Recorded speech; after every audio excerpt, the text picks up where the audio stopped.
What's up everybody? Welcome back to Unparalleled Universe for another action figure review, and today we're taking a look at the brand new Super 7 Teenage Mutant Ninja Turtles Ultimates Bebop. And before we get into this review, let me go ahead and explain something real quick to you. As you can see, this box is kind of crushed, especially right here in the corner and up here. And the reason why is because I got this from the Super 7 store in San Diego because I heard that they were selling Bebops with damaged boxes for a discounted price. So I was able to get this figure for like $15 off, which is awesome because even though I was interested in this guy, I wasn't quite ready to pay full price because I'm not really all in on the Ultimates Ninja Turtle stuff because I collect the NECA stuff, and for now that's kind of enough for me. But I really wanted to check this guy out because a bunch of people I know have told me some really good things about it, so I was interested, and thankfully this whole situation happened and now I have it and I could enjoy the figure and throw the box in the garbage. But anyways, let's go ahead and get into this. The packaging is very nice. I like the style here. We are able to see Bebop here along with a bunch of his accessories. Right here it says Teenage Mutant Ninja Turtles. Down here it says Bebop.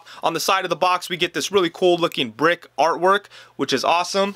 On the back we get like a biography of Bebop, and you could go ahead and check that out if you'd like. And then down here it does say Super 7 and Nickelodeon, and then we have some more of that brick artwork. Right here we have the Foot Clan symbol. That's pretty cool. And then on this side we have some more of that brick artwork. But yeah, the packaging for the Super 7 figures always looks really nice, and Bebop's packaging is no exception. I do like the way this looks. But you know what? I've said it before, when it comes to packages that are damaged, it's kind of a gift and a curse because I hate to throw away the boxes, especially if they look nice. But when it's like this and the box is already crushed and I don't really have to worry about taking care of it, I don't mind throwing it away, and it's kind of a relief. Again, that's definitely like a silver lining situation. But anyways, enough about the box. Let's go ahead and take Bebop out and take a look. Well, damn, alright, so here we go. Bebop right out of the box, and I've got to say, I am very impressed with this figure. I already knew what to expect when it comes to the sculpt. Obviously, it's a recreation of that old school Bebop figure that we all had when we were kids, and Super 7 always does an incredible job of recreating those things and bringing them into the modern era and making them look amazing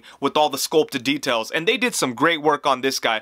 But I already knew that that was going to be the case. Where this figure really caught me by surprise is the articulation, because even though just like a lot of the other Ultimates figures, he doesn't have all that much articulation, they did some really interesting things in certain areas that kind of make up for the lack of articulation in other areas. And just to give you one example of what I mean, I really like the way they did the neck. So his neck is on a ball joint and it moves up and down a really good amount. And that kind of makes up for the lack of torso articulation, or for me it does. It just kind of makes it so you could do some different kind of things with it. Obviously a torso joint would have been amazing, but I'm okay with this too, man. This is pretty good. But we'll talk about the articulation a little bit later. But I am very impressed with this figure, and I'm really surprised by how much fun I'm having just messing around with it, because I wasn't really expecting that. That hasn't really been the case for me when it comes to the Super 7 Ultimate stuff, with the exception of Raph, really. And this thing really just caught me by surprise. But let's go ahead and get in close and take a look at all the amazing details on him. And Super 7 really did some amazing work with the sculpting and the paint on this guy. There's a whole bunch of really nice details throughout the whole figure, but let's go ahead and start off at the head. First off, I want to point out the pink snout, because at first I did not like that at all. I thought it looked kind of weird, especially when I just saw it in the promo images. I just thought the pink to brown looked really strange and off-putting, but now that I see it in person, I think it looks amazing. I think it came out really nice, and I actually like this head a little bit more than the alternate head, which is all brown. But this came out really cool, and I just like how the pink goes from pink to light brown to brown, and it all just fades in very seamlessly. So I think that's cool. And then moving on to the sculpt work, I really like all the wrinkles in his skin and everything. That all looks good. He's got his tooth coming out from the side of his mouth, and same thing over here. He's got a lip ring, he's got a nose ring, and check out the gold paintwork on that. That came out really nice. And then he does have his iconic Bebop glasses. And unlike the NECA one, these do not move up or anything, so they are stuck in place, but that's okay. They do look really good. He's got an earring over here. And then I really like the color of the hair. Looks like it's pink with a bit of a wash in there.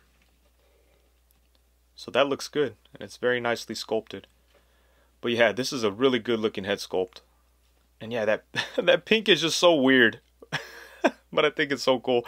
And then moving down into the body, he does have a vest that is a separate piece, but it's, I mean, I don't think you could remove it. I mean, maybe you could if you wanted to pop the arms off or stretch it out a little bit or whatever, but I don't see a reason for that. But yeah, it is a separate piece. And it's red with some nice paint wash in it, especially right here where it's torn a little bit. We've got his little Anarchy logo there. We've got some paintwork on the zipper. On this side we have some more little pins or patches or whatever they are, and some more ripped up sleeve area. On the back, I'm not really sure what this logo is, but it looks kind of crazy, and there's some nice paintwork in there to bring it out a little bit. And then on the chest he does have the his necklace with a skull on it, and it's stuck in place there. It's sculpted to the actual body, so it's not gonna move around on you or anything. But yeah, look at the detail on that. That looks good. Now let's check out his turtle shell shoulder pads. I was looking at some pictures of the original figure, and I think the turtle skull was actually sculpted onto the arm on the old figure. So in this case, I'm glad that they changed that and sculpted it to the shoulder pad. I think it looks better, and it makes more sense. Then on this side we have some more turtle body parts. We've got some turtle feet and a turtle head. Poor little guy. Some really nice sculpting work on the turtle shell itself. So really nice. Then moving down to the lower body, he does have his belt, which is just some like chains and some rings and stuff. Not a whole lot of paintwork there, but it does look good. It's just painted gray. And then the pants look nice too. He does have this stitching all over. And on this side he has this leg brace, which is cool. And it hinges with the leg. We've got some straps there. The shoes look really nice too. We've got some good paintwork in there. The shoelaces are painted nicely. We even have a wash at the bottom of the foot. So that's kind of crazy. And then right here on his arms, he does have the little chain bracelet. But again, there's not a whole lot of paintwork on it. It does look a little plain, but it's okay. You know, it's not distracting or anything. And then on this side, we have another bracelet. And this looks like it does have some paintwork on it. So there we go. Yeah, so a lot of really nice sculpted details on Bebop here. So, and as far as accessories go, Bebop doesn't come with a whole lot, but he does come with some cool things, including 2 different sets of hands. So first off, we have a pair of fists, and then we have a set of gripping hands that could be used to hold onto his gun, his knife, or the little shield that he comes with.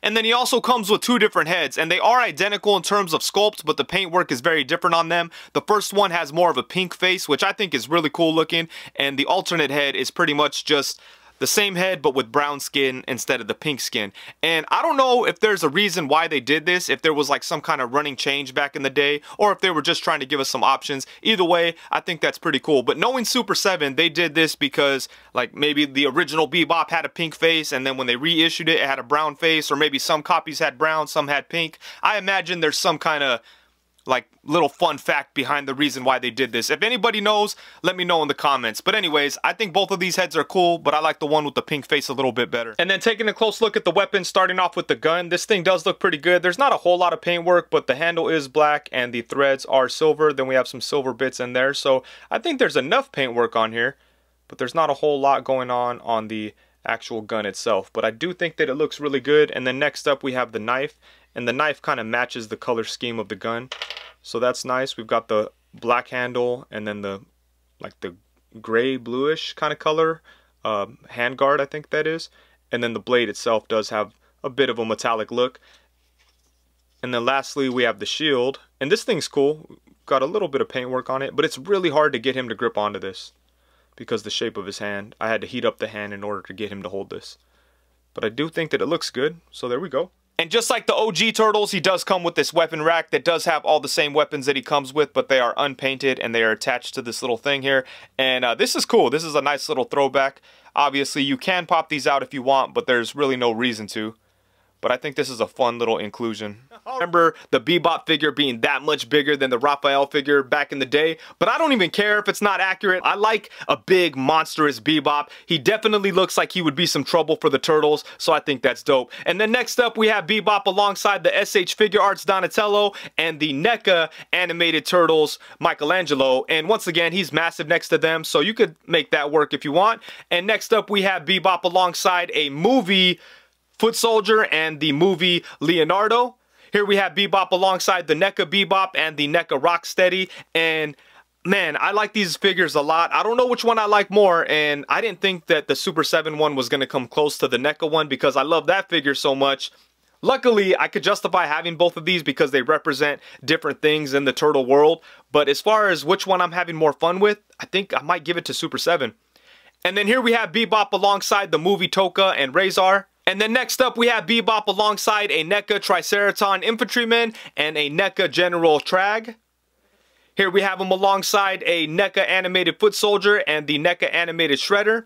Here we have him alongside a couple of other Super 7 Ultimates figures. On the left, we have the Super 7 Ultimates Toxie, and on the right, we have the Super 7 Ultimates Conan. Here we have him alongside the McFarlane Toys Spawn from Mortal Kombat 11, and then on the opposite side, we have the Storm Collectibles Mike Tyson.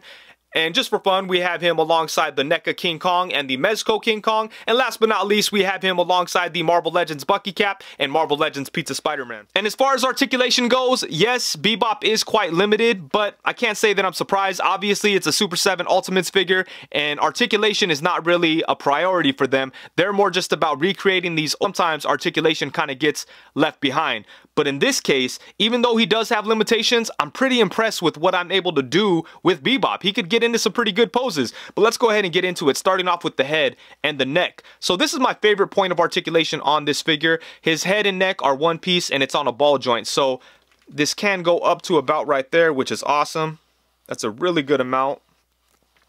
And then you could bring his head down to about right there. If you try to go further than that, you might pop his head off, but it still comes down a decent amount, so that's good. And then the head can move side to side.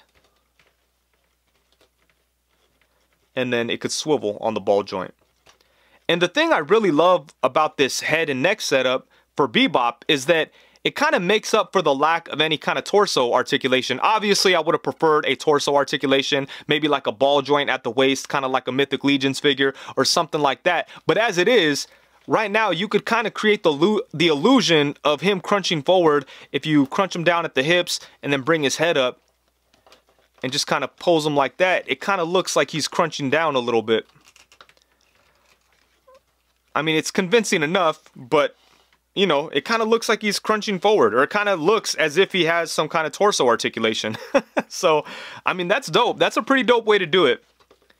I mean, the best way to do it would have been a ball joint at the waist, because it would have maintained the integrity of the design that they were trying to go for, and it would have given him good articulation. But as it is right now, like I said, I was a little surprised that I could make it seem like he's crunching forward. I mean, that's dope. And that looks exactly like the old figure, doesn't it? Man, even the pose and everything.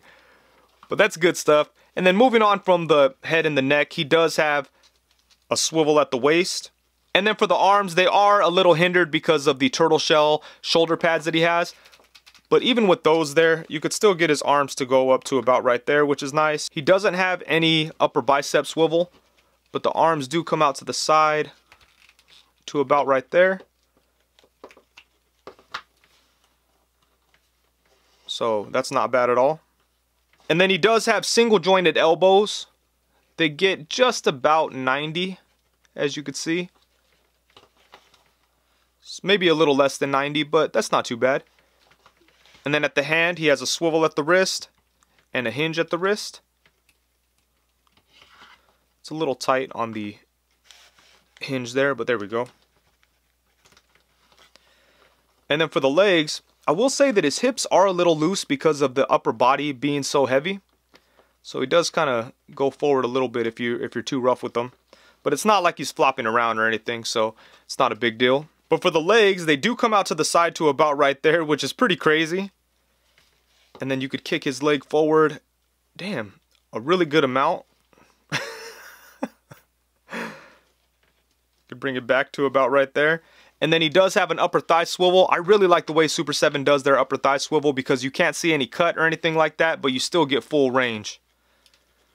McFarlane needs to take notes. That's right! Shots fired. But anyways, that came out really good. And then at the knee, we have a single jointed knee, which only bends to about right there, so less than 90.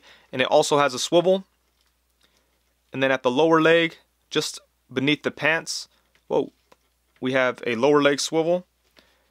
And then at the feet, they could go forward to about right there. You could bring them up to right there. And then he has rocking ankles.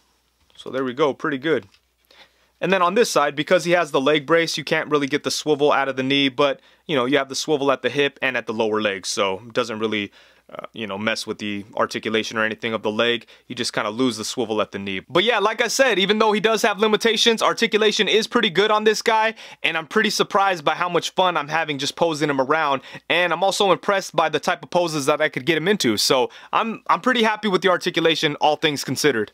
Alright, so, even though I love the Super 7 Raph, and it's probably one of my favorite Raph figures, I think it's Bebop that's going to convince me to want to buy more of these Super 7 Turtles figures, because originally, I was saying that I was just going to pick up the main 4 Turtles, and then just be done with it. And when I got Raph, I really liked him, and obviously he is the greatest turtle of them all, so that kind of influenced how much I like this figure, but they really did a good job with it. But I was kind of expecting that they could at least do a good job on the Turtles, so I was very happy with him. And then I also got Splinter at the same time, and I wasn't as impressed. I was just like, yeah, I think I'm just gonna stick with the Turtles. But then I got Bebop because a bunch of people told me that he was a really good figure. I kind of didn't believe them, but then, you know, I had this opportunity to pick it up for a good price, and I did, and I'm so happy that I got it because this thing is awesome, and I really wasn't expecting to like it as much as I do. They did a good job on pretty much everything. I think if he had just a couple more points of articulation, he would have been pretty much perfect, but as it is right now, I'm extremely happy with it. I think he looks amazing. There's a bunch of really nice sculpting work. It does look modern, but at the same time, it does recapture the look of that old figure that most of us had when we were just little kids, and they just did a really good job of making him look good and current. But the fact that he looks good doesn't surprise me because they always do a good job with the sculpts, and I saw what he looked like. I knew that he was going to look amazing, but what really caught me by surprise